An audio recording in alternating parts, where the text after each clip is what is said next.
One nation one election को केंद्रीय cabinet की मंजूरी मिल गई है। इस पर समाजवादी पार्टी के विधायक शाहिद मंजूर साहब क्या सोचते हैं, उन्हीं से बात कर लेते हैं। सर, क्या लग रहा है one nation one election? Bharatiya Janata party की सरकार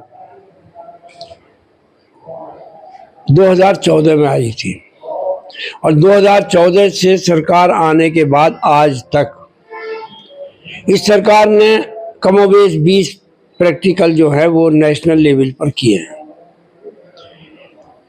उन तमाम जो प्रैक्टिकल किए हैं, जो इन्होंने जनता के बीच में ये प्रोग्राम लाए हैं, मेरे हिसाब से उनमें से एक भी प्रोग्राम अभी इनका सक्सेस नहीं हुआ है। चाहे वो नोटबंदी वाला हो, चाहे वो जीएसटी का हो, चाहे वो कीमतों को घटाने वाला हो, डीजल पेट्रोल को लेकर हो, वक्फ का हो, कोई भी जो इनके नेशनल लेवल वो 3 कानून हो किसानों के प्रति जो उनके खिलाफ थे, कोई भी प्रोग्राम आज तक इनका सक्सेस नहीं हुआ।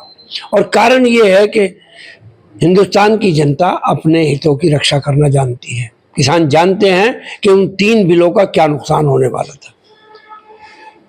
लोग जानते हैं कि जो वक्फ का कानून है, इससे क्या नुकसान होने वाला। ये लाए थे 3 तलाक का कानून। मैं उसी समाज से रखता हूं। क्या आज 3 तलाक होनी बंद हो गई? जम्मू कश्मीर का 370 लाए थे, खत्म किया है, तो क्या हुआ? कुछ लोगों ने वहां जाके बसे, जमीन खरीदी, कारोबार शुरू किया। जितने भी प्रयोग इन्होंने किए हैं, कोई प्रयोग इनका सफल नहीं हुआ। यह भी उन्हीं में का एक प्रयोग है। क्या इसका रूप होगा, क्या प्रारूप है, कैबिनेट में ले आए हैं, पार्लियामेंट में आएगा, अपोजिशन मजबूत है, जनता के हित में है या नहीं है, उस पर बहस होगी। ऐसा नहीं है कि ये लाए और कैबिनेट की मंजूरी दे दी, उससे मसले का हल हो गया। आज अपोजिशन और हमारे नेता अखिलेश जी और दूसरे पार्टी के अपोजिशन नेता इतने कमजोर नहीं है कि कोई भी कानून ऐसा पास कर लें कि जो जनता के हितों में ना हो। ऐसा अब संभव नहीं है। जब जब भारतीय जनता पार्टी की सरकार अस्थिर होती है, तभी कोई ना कोई नया शगुफा छोड़ते।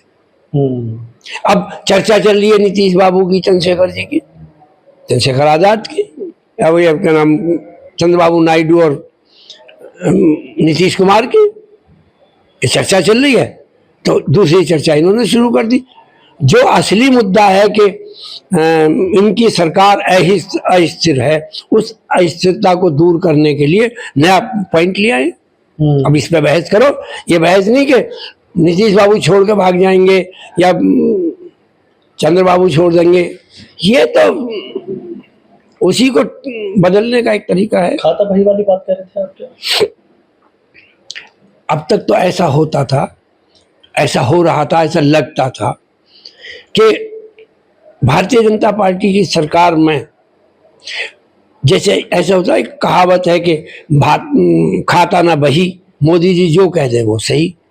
लेकिन अब मोदी जी जो कह दे सही, अब तो उस पर विराम लगा है। और इस देश की जनता ने अपोजिशन को इतना मजबूत किया है कि ऐसे कामों पर, ऐसी बातों पर निश्चित रूप से अब लगाम लगेगी।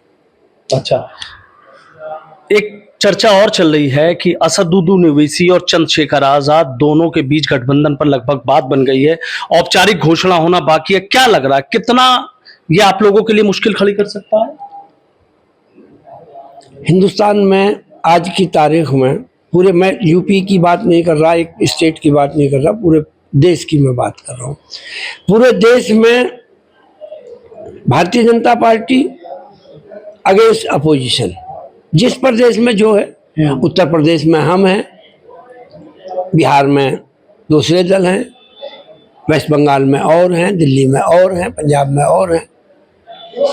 हर प्रदेश में अपोजिशन दल है और हर प्रदेश का अपोजिशन दल इतना मजबूत है कि कोई भी गैर कानूनी और असंवैधानिक काम जब होते हैं तो वो रोक लगाता। लड़ाई हिंदुस्तान में दो धाराओं की, दो विचारधाराओं की है। एक वो विचारधारा है जो संविधान को समाप्त करना चाहती है, एक वो विचारधारा है जो आरक्षण को ख़त्म करना चाहती है, एक वो विचारधारा है कि कुछ लोगों को 2 नंबर का शहरी बनाना चाहती है, कुछ जातियों को, कुछ बिरादरियों को, कुछ को चाहती है कि ये 2 नंबर के शहरी। एक तो वो विचारधारा है, और एक विचारधारा वो है जो इनकी रक्षा के लिए, संविधान की रक्षा के लिए, आरक्षण की रक्षा के लिए, और यहाँ पे डेमोक्रेटिक जो वैल्यूज़ हैं उनकी रक्षा के लिए जो लोग काम कर रहे हैं। तो देखना ये है कि इनका जो ये गठजोड़ है क्या उन शक्तियों को ताकत पहुँचाएगा जो भारतीय जनता पार्टी का विरोध कर रही हैं, या उनका सहयोग करेगा। ये तो आने वाला समय बतलाएगा। तो यहाँ तो लड़ाई जो है वो इस बात की है कि भारतीय जनता पार्टी से लड़ कौन रहा है और उसके लड़ने में कौन सहयोगी है और कौन विरोधी है। लेकिन एक चर्चा ये ना कि चंद्रशेखर आजाद ने हरियाणा में गठबंधन किया, चौटाला के साथ 20 सीटों पर लड़ रहे हैं, और अब उपचुनाव आ रहे हैं, यहाँ पर ओबीसी से कर ले, तो कह रहे हैं कि अखिलेश के पीडीएफ फार्मूले में सेंध लगाने की कोशिश है। अभी उत्तर प्रदेश में भी बाई इलेक्शन होने जा रहे हैं, 10 इलेक्शन यहाँ भी हो रहे हैं, हरियाणा में भी हो रहे हैं। इन इलेक्शनों के बाद चर्चा की जाएगी कि पीडीए को कितना नुकसान पहुंचाया है या डेमोक्रेटिक पार्टी को कहाँ नुकसान हुआ, कहाँ फ़ायदा हुआ। ये तो इन इलेक्शनों के बाद ही तय होगा जो चुनाव हो रहे हैं। इसके बाद चाहे वो हरियाणा के चुनाव हो, चाहे वो उत्तर प्रदेश के चुनाव हो, उसके बाद ये तय होगा कि कौन भारतीय जनता पार्टी को नुकसान पहुँचाने के लिए है और कौन भारतीय जनता पार्टी को लड़ने के लिए है। ये इस इलेक्शन में तय हो जाएगा। अखिलेश यादव की अगर बात कर ले तो आपने देखा मठाधीश और माफिया को लेकर बड़ी तलखी चल रही है। बीजेपी के नेता बड़े हमलावर हैं अखिलेश यादव को। संवैधानिक पदों पर बैठे हुए लोग अपनी भाषा को संयमित रखें, उनकी जिम्मेदारी ज़्यादा होती है। संवैधानिक पदों पर बैठे हुए लोग जब अमर्यादित भाषा का प्रयोग करेंगे तो अपोजिशन की तरफ से भी उनका जवाब तो दिया जाएगा। तो जो बात है वो जवाब है। मुख्यमंत्री का ये कहना कि तो संस्कारों की बात अखिलेश यादव को। मैं भी कह रहा हूँ कि देश के किसी भी मुख्यमंत्री ने, किसी भी प्रधानमंत्री ने ऐसी भाषा नहीं बोली जैसी अब भाषाएं बोली जा रही हैं। कपड़ों से पहचाने जाएंगे, धर्म से पहचाने जाएंगे, स्टेट से पहचाने जाएंगे, ऐसी भाषा कौन बोलता था? जब ये भाषा बोली जा रही तो क्या जवाब दिया जाएगा? तो ये जंग जो जुबानी जंग है अभी तो रुकती नजर नहीं आ रही है। ये जबानी जंग नहीं है, संवैधानिक जंग है।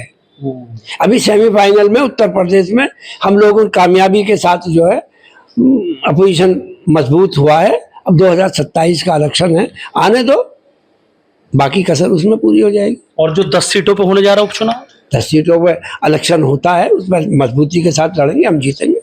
ठीक, बहुत बहुत शुक्रिया। तो देखिए समाजवादी पार्टी के विधायक हैं शाहिद मंसूर साहब किस तरीके से कह रहे हैं जो अखिलेश यादव और मुख्यमंत्री योगी के बीच जुबानी जंग चल रही है कि ये जुबानी जंग नहीं, ये संवैधानिक जंग है।